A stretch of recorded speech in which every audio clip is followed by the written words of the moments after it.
Praise the Lord. இயேசுவின் நாமத்தில் உங்கள் அன்பின் வாழ்த்துக்கள். என்னடா பாஸ்து இந்த பள்ளத்தாக்கில் இருக்கான்னு பார்க்குறீங்களா? இதுதான் ஆண்டவர் சொல்லியிருக்காரு.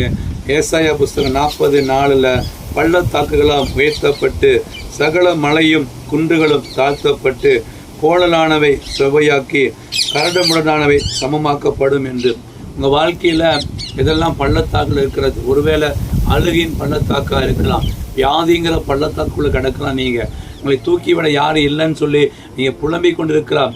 கர்த்தர் சொல்லாரு, உன் பள்ளத்தாக்குகளாம் உயர்த்தப்படும். ஒருவேளை உங்களுடைய பொருளாதார வாழ்க்கை பள்ளத்தாக்குக்குள்ளே போன மாதிரி இருக்கும். தேவ பிள்ளைகளே, கலங்க வேண்டாம். அப்படி பள்ளத்தாக்கின் தேவன் நம்மோடு கூட இருக்கிறார். அழுகின் பள்ளத்தாக்கின் தேவன் நம்மோடு கூட இருக்கிறார். ஆகார் அழுது கொண்டிருந்தார். அவருடைய வாழ்க்கையை உதவி செய்ய யாரும் இல்லை. ஆகாருக்காக ஒரு நீரூற்றை அவர் உண்டாக்க செய்தார். இன்றைக்கும் தேவ பிள்ளைகளே, பள்ளத்தாக்கில் கிடக்குறீங்களா? உங்கள் தொழில் பள்ளத்தாக்குக்குள்ளே போயிடுச்சா? உங்களுடைய சந்தோஷம் பள்ளத்தாக்கில் கிடக்கிறதா? இன்றைக்கு அதெல்லாம் உயர்த்தப்பட போகிறது.